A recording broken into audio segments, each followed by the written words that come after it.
Hey folks, welcome to Shooting Up North. I'm your host, Louis Carlin. We're heard right here on the Alliance Pro Wrestling Network. Thank you so much for joining me. If you're watching for the first time, please consider hitting that subscribe button. If you want to follow me on social media, I'm on Twitter at Shooting Up North, Instagram at Alliance PW Network.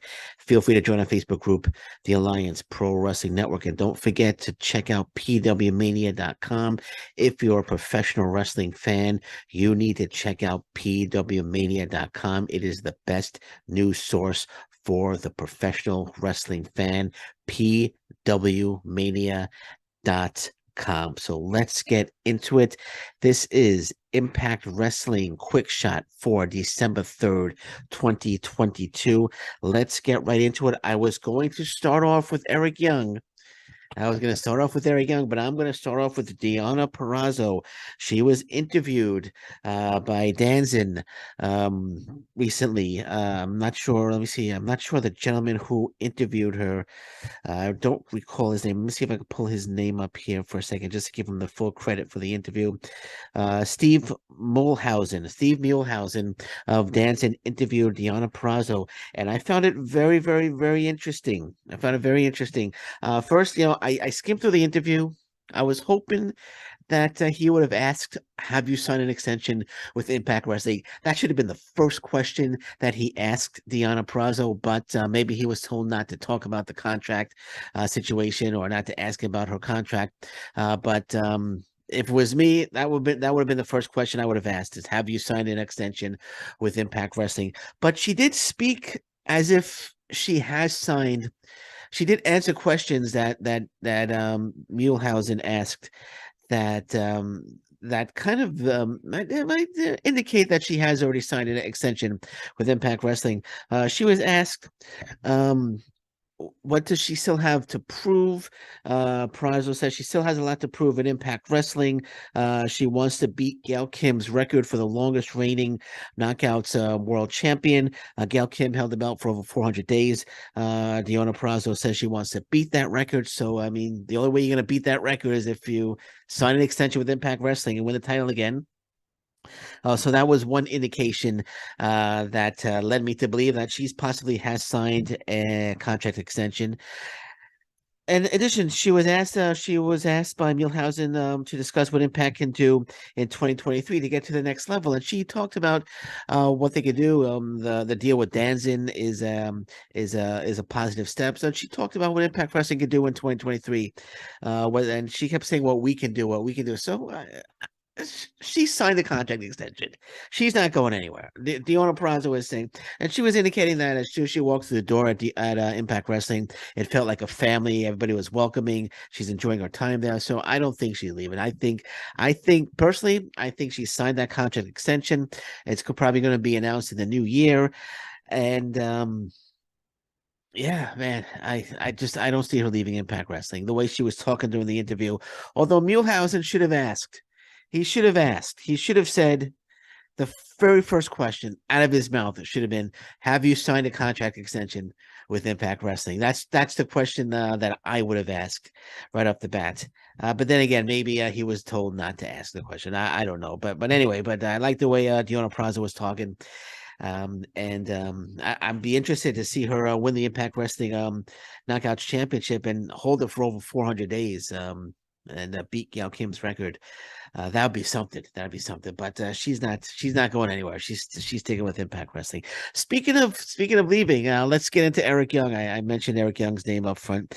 So Eric Young was murdered. Eric Young was murdered by Cody Deaner in the last episode of Impact Wrestling. I'm sorry, but I'm not I'm not a fan. I'm not a fan of pro wrestling murders. I know it's pro wrestling. It's not real. They're trying to be cinematic and what have you. That maybe they're trying to be like Lucha Underground, the Lucha Underground inspired video that they filmed there. The video that they filmed was definitely so the bit was inspired by Lucha Underground. But I don't did they have to kill off Eric Young? Then again, I watched a clip. I haven't seen the full episode yet. I've watched a clip. I'm going to watch the full episode probably later tonight or tomorrow. Just haven't had time to sit down for 2 hours and watch. But I got Ultimate Insiders. I can watch anytime.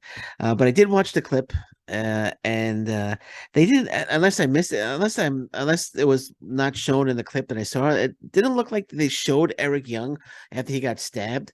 So you didn't actually see him get stabbed. So it kind of leaves it open. Okay, you think Eric Young was murdered by Cody Deaner, and but in case he all there's all indications that he's going back to the WWE. That's what's being reported everywhere. That he was murdered on Impact Wrestling because he's going he's going back to the W. I just find it hilarious that they felt they had to murder Eric Young. I know that they did the same thing with Bunny, um, with the Bunny where she was murdered. She took a knife to the stomach, I think it was, from what I remember. Uh, and you actually saw the knife going in, though. You actually saw the murder happening. You didn't actually see Eric Young and he's like staring at me right now. They're looking at me right now, like here. So sorry you got murdered there, Eric Young. But yeah, I mean, all signs of him are returning to the WWE. Everyone's reporting here. The Wrestling Observer, Eric Young returning to the WWE as latest Impact run ends. It's been reported by PW Insider. It says there were no reported details as to what Eric Young's role and start date will be, or whether he will be heading to the main roster or NXT. But it appears that murdering Eric Young on Impact Wrestling, you murder him in the Impact Wrestling universe so he can transport to the WWE universe.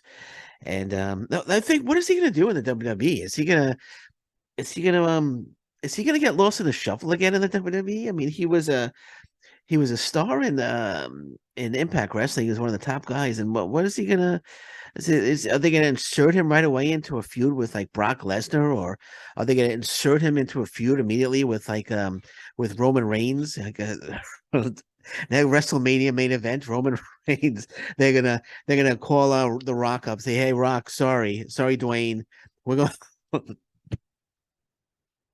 sorry, Dwayne, we're going with Eric. We're going with Eric at WrestleMania. Yeah, he's winning the Royal Rumble. Eric's winning the Royal Rumble. He's going to WrestleMania against Roman Reigns. But are they going to bring back Sanity? Sanity going to be coming back to Impact? I'm sorry, to WWE. I don't know what they're going to do. But all signs are pointing to Eric Young returning to the WWE. I know he wasn't too happy. Wasn't too happy in the WWE's prior run with McMahon at the helm. Now Triple H is in charge.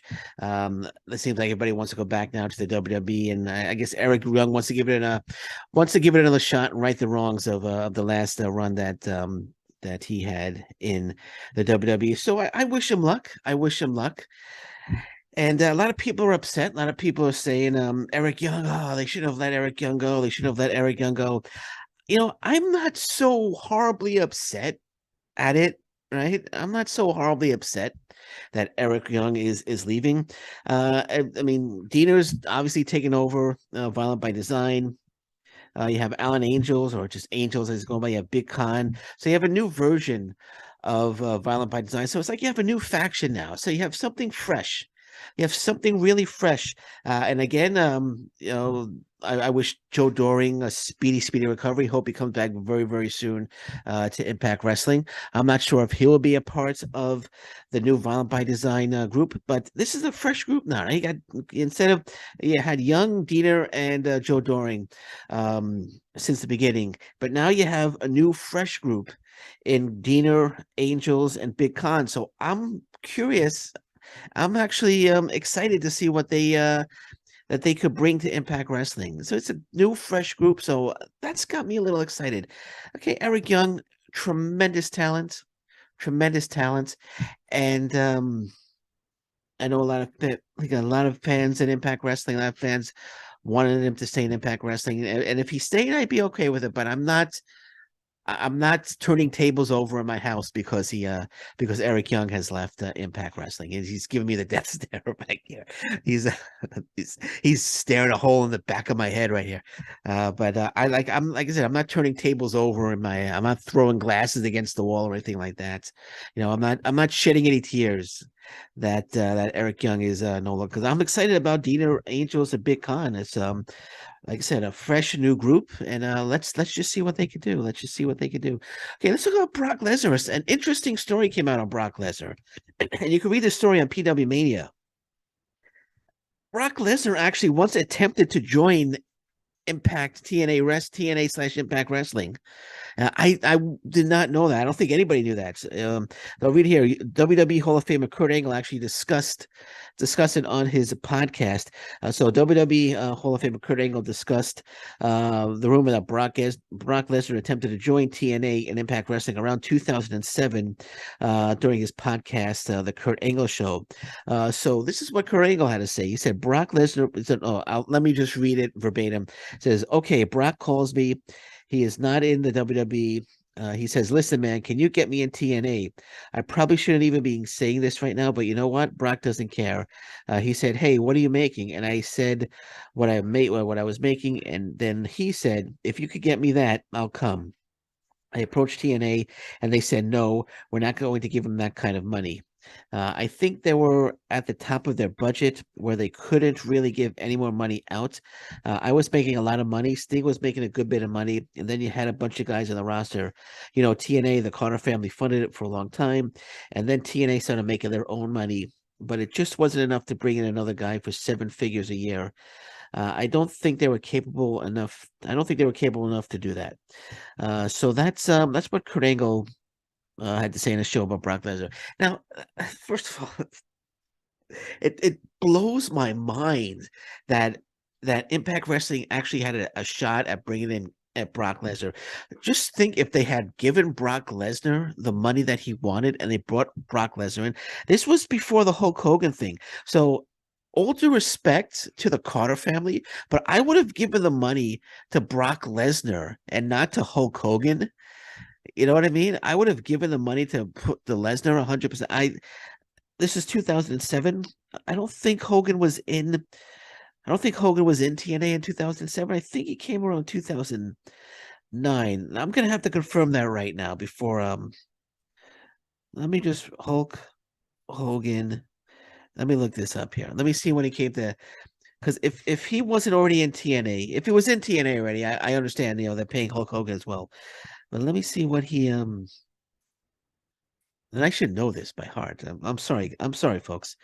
I just want to see when he came to TNA.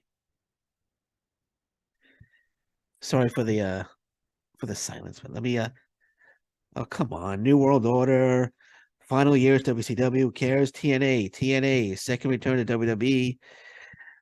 Third, okay. Memphis, let the battle begin. No, I was right, 2009. So they wouldn't give Brock Lesnar the money, but they gave money to Hulk Hogan. That's a mistake. That was a mistake. Just think if they had paid Brock Lesnar, what if they had, just imagine, what if they could have changed the landscape of professional wrestling if they had given Brock Lesnar what he wanted and they brought Brock Lesnar in to, and what if Brock Lesnar was given that money and he absolutely loved being a part of Impact Wrestling. He loved being a part of TNA, and he remained with TNA Impact Wrestling until today. Just think how wrestling would be different, how different you know TNA Impact Wrestling would be around. Impact Wrestling, I should want to call it, don't want to call it TNA anymore, but Impact Wrestling would be right now if they gave Brock Lesnar the money and he loved being with Impact Wrestling and he remained with Impact Wrestling and he brought other stars in because Brock Lesnar was there, and the fan base would be, I think, a lot bigger right now if Brock Lesnar was a part of Impact Wrestling. Now I know it's wishful thinking on my part, and it's a what if scenario, and what an unlikely what if scenario. You could also argue that Brock Lesnar was trying to get a high offer from Impact Wrestling to see if he could get a bigger offer from WWE. That's very possible. But just imagine if Brock Lesnar was given the money in 2007 and he joined TNA, and he absolutely loved being a part of the promotion, and he helped it grow, and he remained with the promotion until today.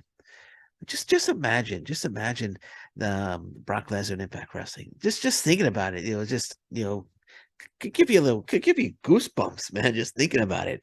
But it wasn't meant to be. It wasn't meant to be. I think it was a mistake. I mean, you're gonna give Hulk Hogan big money to come in. Of course, Hulk Hogan came in to run TNA at the time. But they should have opened the vault and brought Brock Lesnar in, even if it was for like 2-3 years.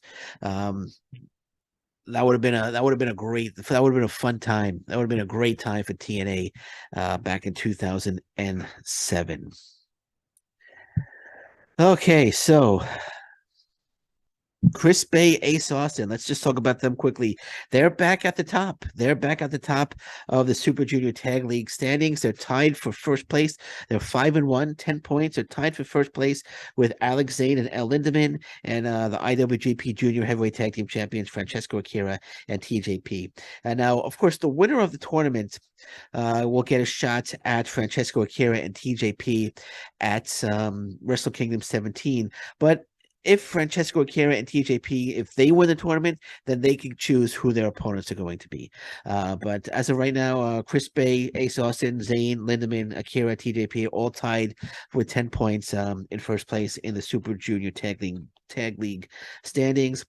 Chris Bay, Ace Austin tomorrow meets Kevin Knights and Kushida.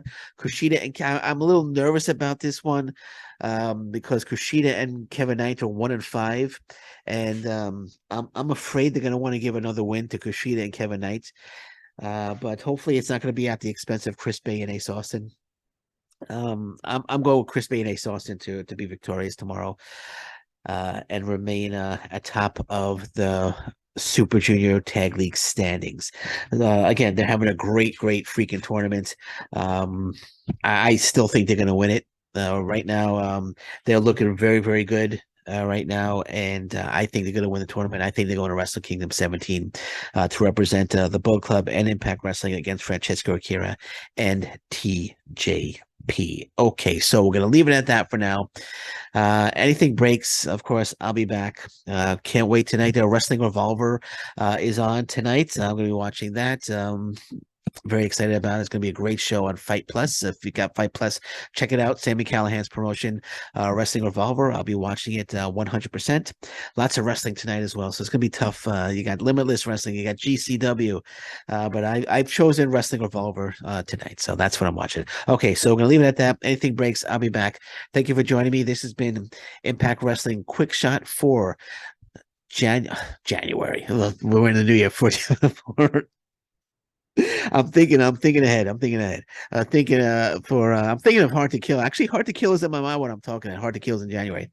It's for December 3rd, 2022.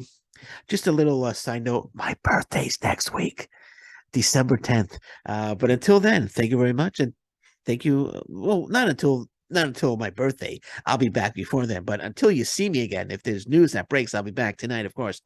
So until then, thank you very much. Take care. Bye-bye. Stay safe, everyone. So long. Bye-bye.